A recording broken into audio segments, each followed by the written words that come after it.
My name is Andrew Pierce.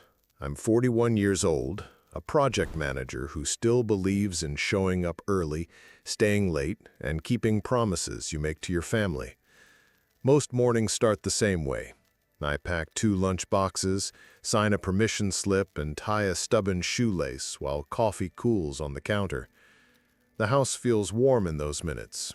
Quiet, ordinary, safe. I used to think that was enough to hold a marriage together.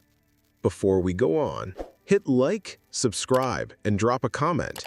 It helps more than you think, and I'd love to hear your thoughts as you follow this story.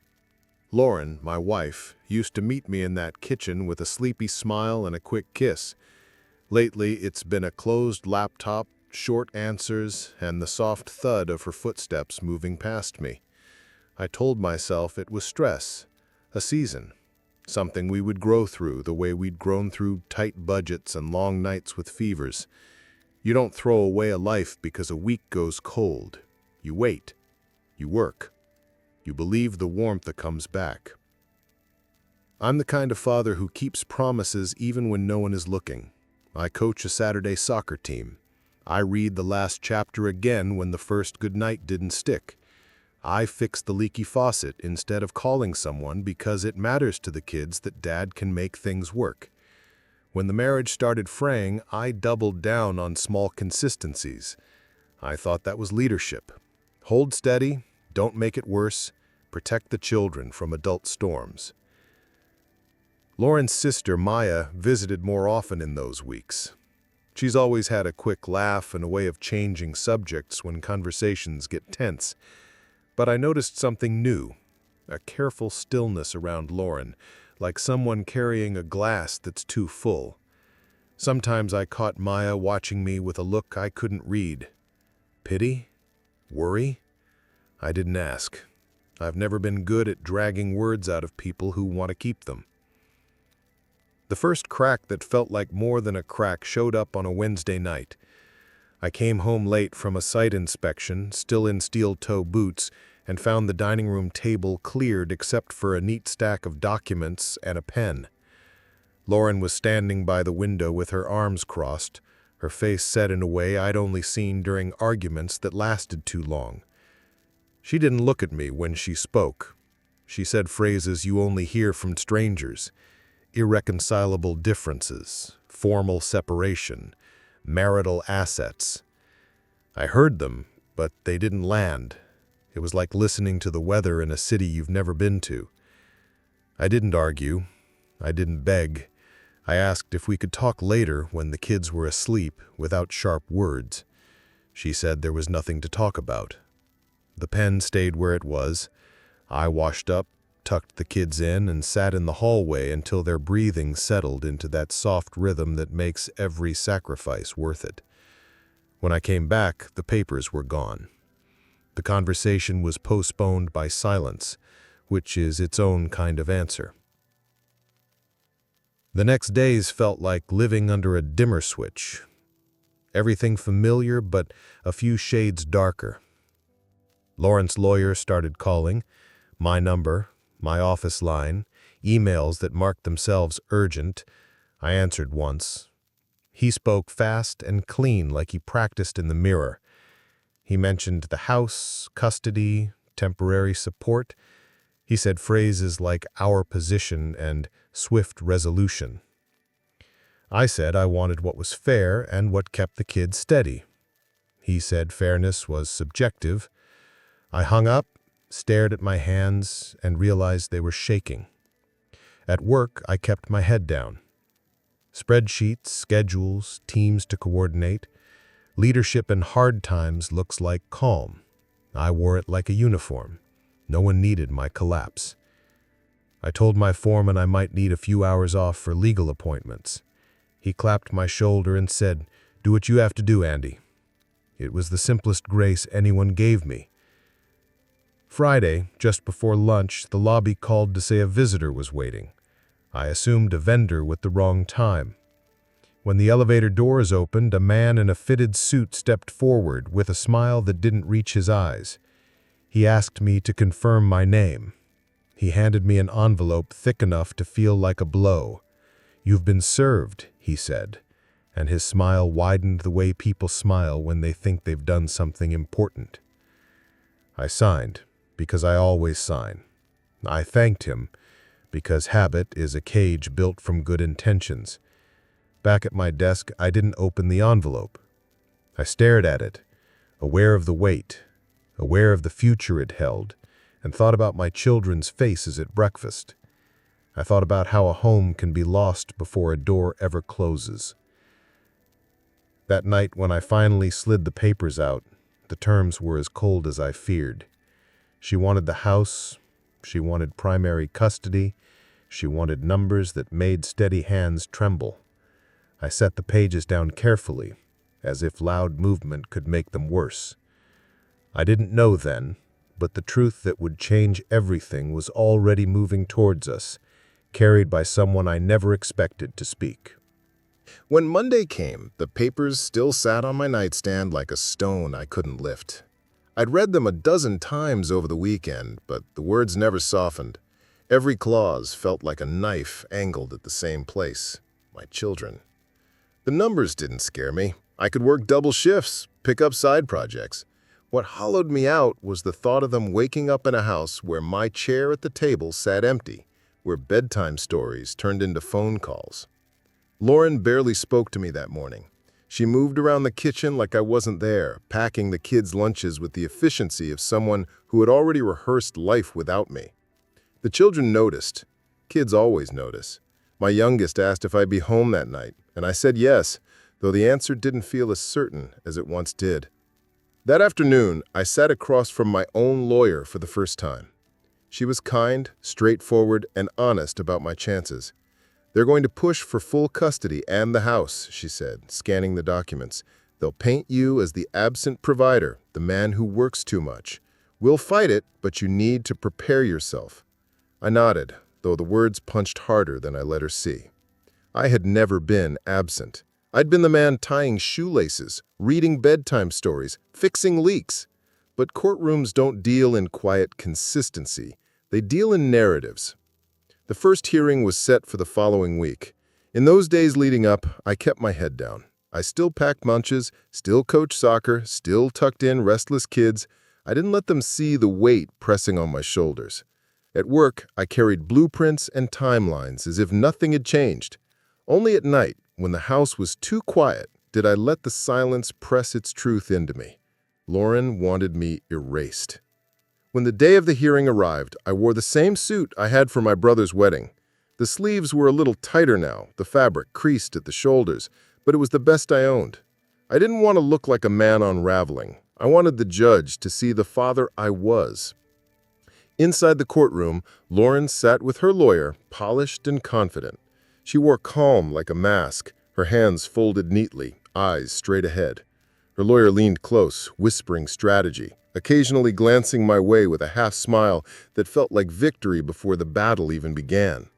I sat quietly, my own lawyer beside me, a yellow legal pad in her hands. She told me to breathe. I nodded, but my chest felt locked. The opening statements cut deeper than I expected. Lauren's lawyer spoke of a woman abandoned emotionally, a mother carrying the weight of family life while her husband buried himself in work. He painted me as a shadow at the dinner table, a man whose presence was measured in paychecks, not moments. His words hung in the air, sharp and clean, designed to slice me down to nothing. I wanted to stand, to object, to list every scraped knee I'd bandaged, every science project I stayed up past midnight helping with. But I stayed seated. My lawyer squeezed my arm, reminding me this wasn't the moment. "Silence," she said with her eyes, "is sometimes stronger than denial." When Lauren took the stand, she spoke in the same steady tone. She said she wanted stability for the kids, a home they could depend on. She said I had always been busy, that I loved them, but from a distance. She used soft words, but they carried sharp edges. The judge listened, nodding occasionally, his pen scratching notes that sounded too much like verdicts. I glanced once toward Maya, her sister, sitting quietly in the back. She looked down at her hands, twisting a ring nervously. She didn't meet my eyes. I didn't know it then, but something in her chest was already breaking loose, a truth she had buried for years, one she could no longer keep silent. The hearing adjourned with temporary orders that cut deep. Lauren would stay in the house with the kids for now.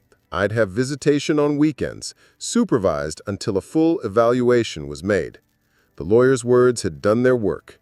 I walked out of that courtroom carrying the same face I always wore, but inside I was folding in on myself. I didn't rage, I didn't curse. I drove home in silence, hands tight on the wheel, the city blurring past like it belonged to someone else. My lawyer said it was just the beginning, that things could change with evidence and time. But the truth is, I had nothing to give but my word and my history, and in a courtroom, sometimes that isn't enough. That night, I stood in the doorway of my children's room watching them sleep. I whispered a promise they couldn't hear. I won't let her erase me. Whatever it takes, I'll stay in your lives. I didn't know how I'd keep that promise. All I had was the man I'd always been, steady, patient, and unwilling to break, even when the world wanted me gone. The days after that first hearing stretched out like long shadows. I kept moving through them, one careful step at a time, but the weight of those temporary orders pressed into my chest like a stone. Every Friday, I packed an overnight bag for the kids, pretending it was normal that I only saw them on weekends. I smiled through pancake breakfasts, soccer games squeezed into 2 days, and late-night movies where we all fell asleep on the couch. But when I dropped them back at the house on Sunday evenings, I felt the air leave my lungs as if part of me stayed behind at that doorway. Lauren seemed triumphant in those exchanges. She'd stand in the doorway with her arms crossed, her lawyer's words still hanging like a crown on her head. "You'll get used to it," she said once, her voice low so the kids wouldn't hear. I didn't answer. I just kissed my daughter's forehead and promised I'd see her soon. Silence was safer than words that might splinter in front of my children. At work, I wore composure like armor. My colleagues asked if I was holding up, and I nodded with a smile that felt heavy on my face.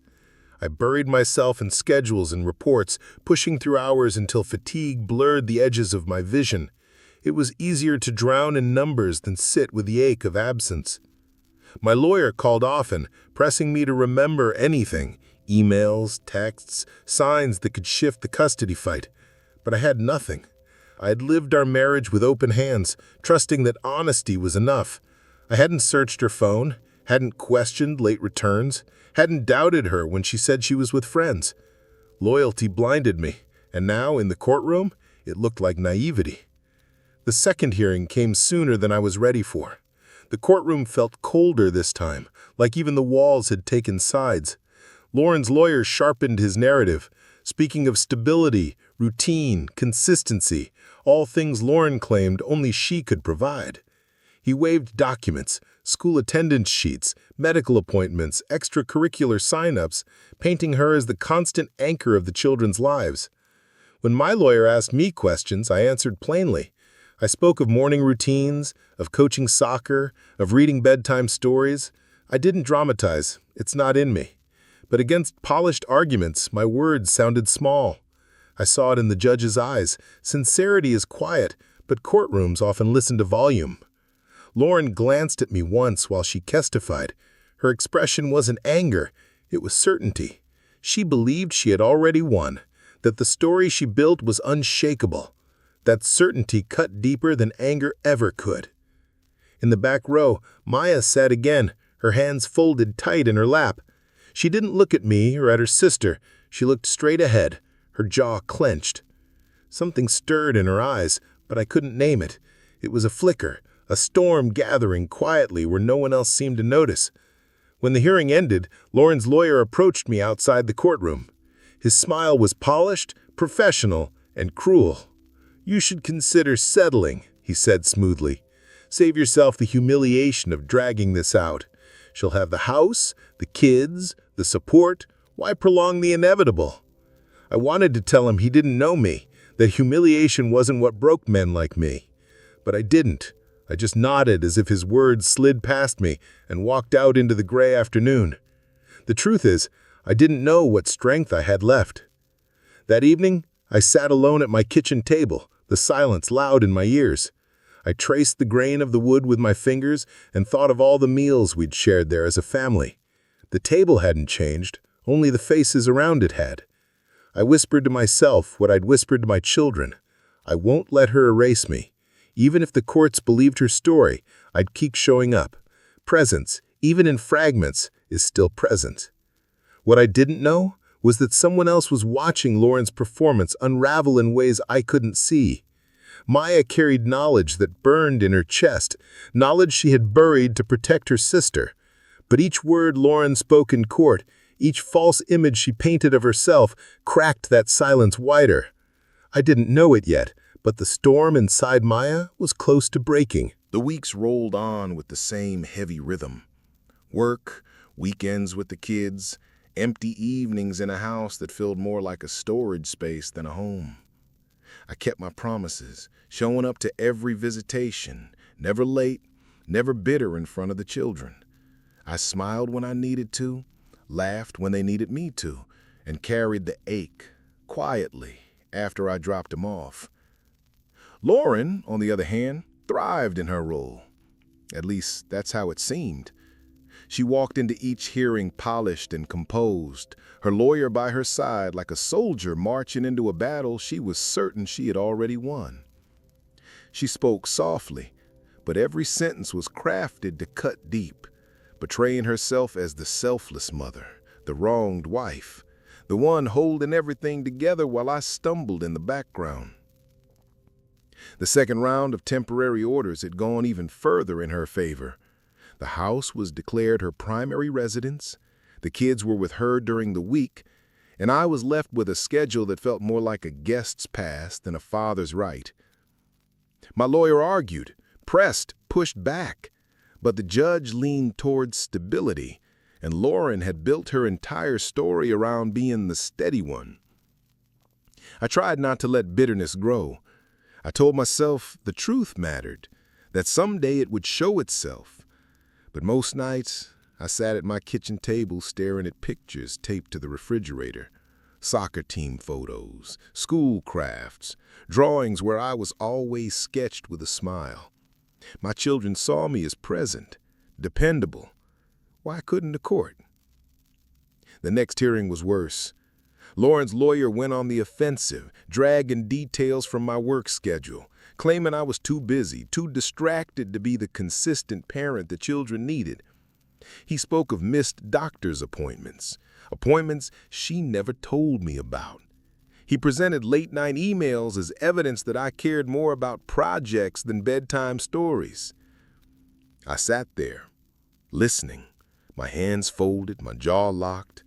My lawyer objected, clarified, defended, but every word Lauren's lawyer spoke stacked the narrative higher, brick by brick, until I could barely see myself in the reflection he created. Lauren took the stand again. She spoke of exhaustion, of carrying the family alone while I was married to work. She didn't cry, but her voice carried that practiced tremble, the kind juries and judges lean toward. She looked at the judge, not at me, as if I wasn't even in the room. When she stepped down, her lawyer patted her arm like she had just won the war. And maybe she believed she had. As we filed out of the courtroom, she glanced back at me once. There wasn't hatred in her eyes.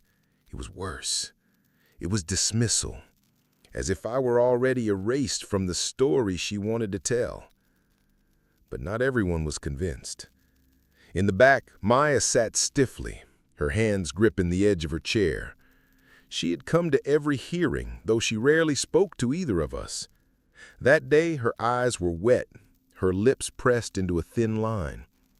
For a moment, when Lauren walked past her, Maya's gaze followed with something close to disgust.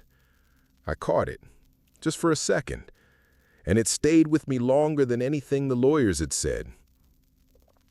I didn't understand it then. To me, Maya was just caught in the middle, torn between her loyalty to her sister and the unraveling story she watched unfold in court. But something inside her was breaking. Each lie Lauren told, each performance she gave, added weight to the truth Maya had buried for years. Back at home, I sat again at the table, the envelope of court papers beside me. The silence pressed in, heavy as ever. I thought about Lauren's certainty, about the way she carried herself like victory was inevitable. I thought about the judge's pen scratching notes that leaned toward her side. For the first time, doubt crept in deeper than I wanted to admit. Maybe she would win. Maybe she would take the house, the kids, the future we had built. But then I remembered the look on Maya's face, the storm behind her eyes. I didn't know it then, but the certainty Lauren wore so proudly was the very thing that would undo her. Because the louder she performed, the harder it became for Maya to stay silent. By the time the 5th week rolled around, I had settled into a rhythm that didn't feel like living, more like surviving. Wake early, work late, fill the weekends with joy for the kids, then return to silence. I told myself it was temporary, but the lines on my face in the bathroom mirror whispered otherwise. Divorce doesn't just rearrange papers, it rearranges the weight you carry.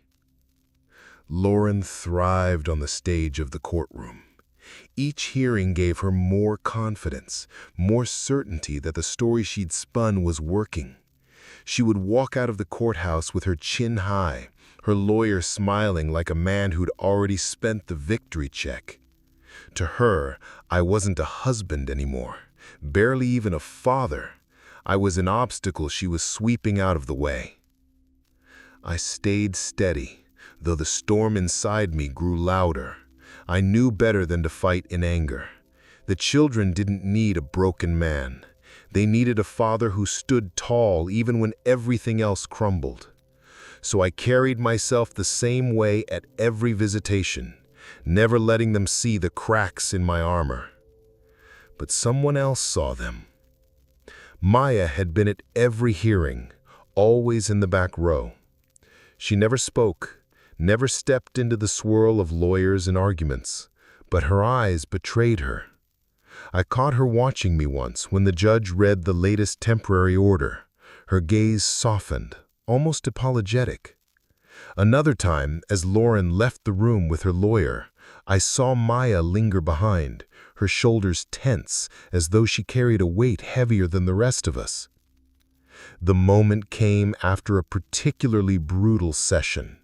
Lauren's lawyer had painted me as reckless with money, twisting small bank transfers and work expenses into some narrative of irresponsibility. My lawyer fought back, but the damage was done. I walked out of the courtroom feeling smaller than I'd ever felt, the echo of the gavel still rattling in my chest. In the hallway, I leaned against the wall, gathering enough breath to face the world outside. That's when Maya appeared. She didn't look at me first. Her eyes stayed on the floor, her hands clutching her purse strap like a lifeline. Then, quietly, she said, "I can't keep watching this." I turned, unsure if she was speaking to me or herself. Her voice was low, fragile, but edged with something I hadn't heard before: resolve. "What do you mean?" I asked. She shook her head, glancing around at the passing lawyers and clerks. "Not here. Just know that she's not telling the truth. Not about you. Not about this marriage." Her eyes flicked up to mine, and for the first time I saw the storm I had only sensed before. Pain, conflict, and beneath it all, guilt. I wanted to press her, to demand answers, but the look on her face stopped me. This wasn't the time. She wasn't ready. That night, I replayed her words over and over while staring at the ceiling. She's not telling the truth. Of course Lauren wasn't. Her whole performance was built on twisting facts until they bent into the shape she needed. But there was something in her tone, something that hinted at more than courtroom exaggerations, something hidden. The next hearing came days later, and Lauren doubled down. Her lawyer spoke of sacrifice, of a woman who had poured herself into her family while her husband drifted. She nodded solemnly at every line, playing the role to perfection. I kept silent, my responses measured, my face steady. But this time, when the session ended, I noticed Maya standing before she normally would. She didn't leave right away. She lingered, her hand pressed against the bench in front of her as if bracing for a decision. Her eyes flicked between her sister and the judge, and in that hesitation, I saw it, the crack widening. Lauren didn't notice. She was too busy basking in her lawyer's approval, convinced her victory was already written. But I noticed, and though I couldn't name it, I knew something was shifting. Maya's silence was bending, threatening to break. For the first time in weeks, I felt a flicker of something I hadn't allowed myself: hope. Not because I knew what she would say, but because the weight she carried was beginning to show. And truth, once it starts to push against silence, rarely stays buried for long. The next hearing fell on a rainy Thursday. I remember the way the water streaked down the courthouse windows, tracing lines that seemed to echo the way my life was slipping out of my hands. I walked in steady, as always, but inside, I carried the exhaustion of weeks spent fighting battles I never asked for. Lauren arrived early, her lawyer carrying a leather briefcase stuffed with arguments and evidence. She looked untouchable, confident, like a woman who had already carved my absence into stone. When she caught my eye across the room, her smile was small but sharp, the kind meant to remind me I was already defeated. The proceedings followed the same cruel rhythm. Her lawyer painted her as the anchor, the devoted mother who had given everything while I buried myself in work. Each word felt rehearsed, each phrase polished to pierce. My lawyer objected, countered, pressed, but the story Lauren told had momentum now. It rolled forward like a boulder, impossible to stop. I sat in silence, the way I always did. It wasn't weakness, it was survival. I couldn't match their theatrics, couldn't twist my life into performance. All I had was truth, and in that room, truth often sounded too quiet. But Maya was there. She always was. She sat 2 rows back this time, not at the edges, but closer, as if proximity made her braver. Her eyes followed every word, every gesture. And when Lauren spoke of sacrifice, of loyalty, of holding our family together alone, I saw Maya's jaw tighten. At one point, Lauren mentioned how she had protected the children from my supposed neglect, how she had stood firm when I was too distracted. The lie was sharp enough to draw blood. My lawyer objected, but the judge waved it on. And that's when I caught it. Maya, shaking her head. Not slightly, not hidden, but with a visible, frustrated disbelief. Lauren didn't see it. She was too deep in her performance. But I did. And so did the bailiff, who glanced her way briefly, curious. When the hearing adjourned, Lauren stepped into the hallway with her lawyer, both of them discussing next steps, her smile growing as if the case was already wrapped in a bow. I lingered, collecting my things, moving slowly because I didn't want to face the rain just yet. That's when it happened. Maya caught up to Lauren just beyond the double doors. Their voices weren't loud, but the tension carried. "You need to stop," Maya said, her words clipped, urgent. Lauren stiffened, glancing around, her lawyer already walking ahead. "Not here." "No," Maya pressed, her voice rising just enough that a few heads turned. "You've twisted this far enough. I can't keep watching you lie like this." I froze, my hand tightening around the handle of my briefcase. I wasn't meant to hear this, but the hallway had fallen into a hush. Lauren spun toward her sister, her eyes flashing. "You don't know what you're talking about. This is not your place." But Maya's voice shook with something I hadn't heard before. anger. "It is my place. You dragged me into this the moment you decided to rewrite history. You think no one sees what you've done? You think I'll just keep quiet forever?" Lauren's face went pale, the confidence draining for the first time. She hissed something under her breath I couldn't catch, then grabbed her lawyer's arm and pulled him down the hallway. Maya stood frozen, her hands trembling, her breathing uneven. I didn't approach her, not then. Part of me wanted to demand answers, to know what truth she carried. But the look on her face told me she was at war with herself, and pushing her in that moment might have broken the fragile dam holding everything back. So I walked past, silent, though our eyes met for a brief second. And that look, I saw it clearly. She was no longer just a witness. She was a fuse, burning quietly, ready to ignite. That night, as the rain drummed against my window, I couldn't shake the sound of her voice in the hallway. "You think I'll just keep quiet forever?" No secret lasts forever. The seventh hearing felt like the breaking point. By then, I had grown used to the rhythm of humiliation. Lauren's lawyers speaking with cutting precision, painting me as a ghost in my own family, while Lauren nodded along, her eyes full of practiced sorrow. I sat quietly, answering when called, steadying my voice, refusing to give them the satisfaction of seeing me crack. That morning, the courthouse buzzed with the low murmur of clerks and attorneys, the shuffle of papers, the echo of footsteps on marble floors. I walked in carrying nothing but a worn briefcase with documents my lawyer had prepared, pay stubs, calendars, proof of steady presence, evidence of a life lived faithfully. But as I set it down on the defense table, I knew it wouldn't be enough. Narratives shout louder than facts. Lauren sat across the aisle, perfect in her composure. She wore confidence like perfume, subtle, pervasive, impossible to ignore. Her lawyer leaned close, whispering strategy. She didn't look at me once. In her eyes, I was already erased, reduced to a visitor in my children's lives. The session began. Her lawyer stood tall, his voice ringing clear as he pressed the story deeper. The devoted mother, the distracted husband, the children who deserved more stability than I could provide. He waved documents, quoted schedules, layered exaggerations until they sounded like truth.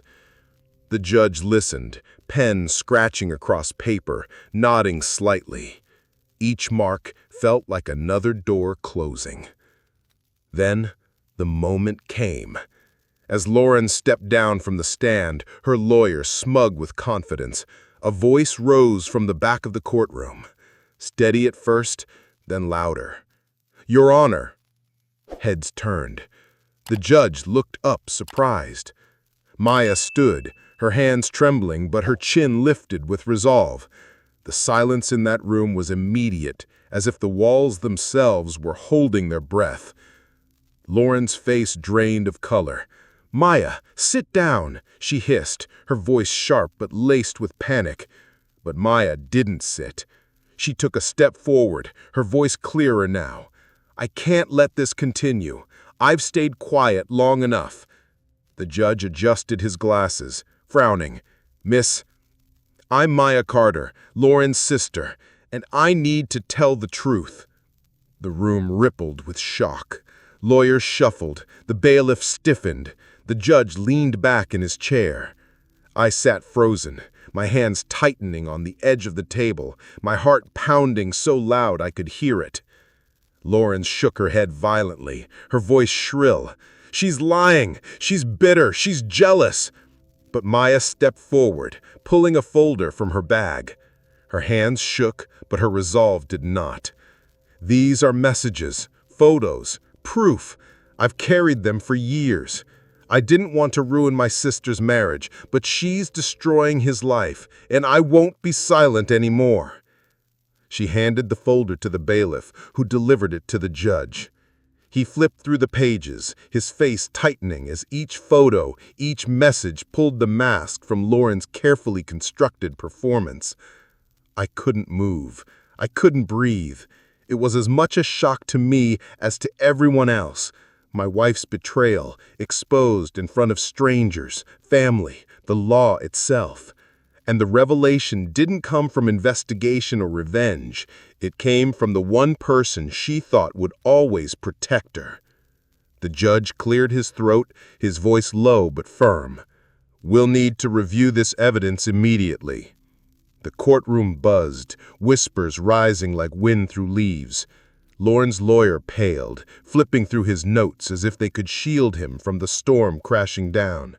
And Lauren, she sat rigid, her face pale, her eyes wide with disbelief, fury, and fear. In that instant, everything shifted. The narrative she had built brick by brick cracked wide open, and I, silent, steady, still, watched the truth rise like a tide I never saw coming. The courtroom never sounded so still. The only noise was the faint rustle of paper as the judge turned each page of the folder Maya had handed him. Every new line of text, every photo, every timestamp cut deeper than the last. You could feel the weight in the air, the disbelief, the quiet gasp of a truth too sharp to ignore. Lauren sat frozen, her lawyer whispering furiously, his hands tugging at her sleeve, but she didn't answer. Her face had lost all color, her lips pressed tight as if she could keep the room from swallowing her whole. The certainty she once carried, the calm smile, the polished posture, was gone. What remained was fear. Maya stood tall despite the tremor in her hands. Her voice carried again, steady, resolute. "I stayed silent for years. I thought I was protecting her, but watching her drag him through lies, trying to strip him of his children, his home, I couldn't keep carrying it. He deserves the truth. They deserve the truth." The judge's gaze shifted from the documents to Lauren, his eyes narrowing. "Mrs. Pierce, do you wish to respond to these claims?" Lauren stammered, her voice breaking. "She's lying. She's jealous. But the words collapsed under the evidence. No denial could erase the photos of hotel rooms, the messages written in her own hand, the bank statements tied to nights she swore she was working late. My lawyer leaned toward me, whispering, "This changes everything." But I couldn't speak. My throat was tight, my chest heavy. I had walked into that courtroom expecting defeat, ready to absorb another blow. Instead, I was standing in the middle of a storm I never saw coming, watching the lies crumble around the woman I had once promised forever to. The judge closed the folder and set his pen down with finality. "We will review this evidence thoroughly, but for now, the temporary orders are suspended. Until further notice, custody will be shared equally, and the court strongly advises both parties to consider mediation, given the seriousness of this revelation." The gavel struck, sharp as a gunshot. Just like that, the ground shifted beneath us all. Lauren's lawyer gathered his papers with shaking hands, avoiding my eyes. Lauren didn't move. She stared straight ahead, unblinking, as if still trying to piece together the mask that had shattered in front of everyone. Maya sat down slowly, her strength giving way to exhaustion. She didn't look at me, not yet. Her choice had cost her something too: loyalty, family, the weight of betraying her own sister. But she had chosen truth, and truth always demands a price. I walked out of the courtroom into the cold air, my steps heavier than I expected. People glanced at me, some with pity, some with respect. But I didn't feel victorious, Not really. Betrayal, even when revealed, doesn't taste like triumph. It tastes like ash. Still, there was a quiet dignity in knowing I hadn't needed to twist the knife, hadn't needed to lower myself to her games.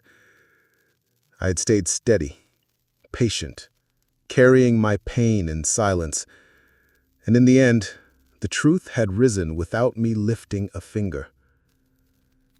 That night, I tucked my children into bed in my own house. Their laughter filled rooms that had grown too quiet, their arms wrapped around my neck like I'd never left. For the first time in weeks, the air felt lighter. I whispered to them, words they couldn't fully understand, but I needed to say, "I'm here. I'll always be here." When the lights were out, I sat in the hallway, listening to the soft rhythm of their breathing. My life wasn't whole again, not yet, but it wasn't gone either. Lauren had tried to erase me. She had planned to leave me with nothing. But dignity is hard to erase. And in the end, it wasn't anger or revenge that saved me. It was truth, delivered from the most unlikely place, in the moment I needed it most.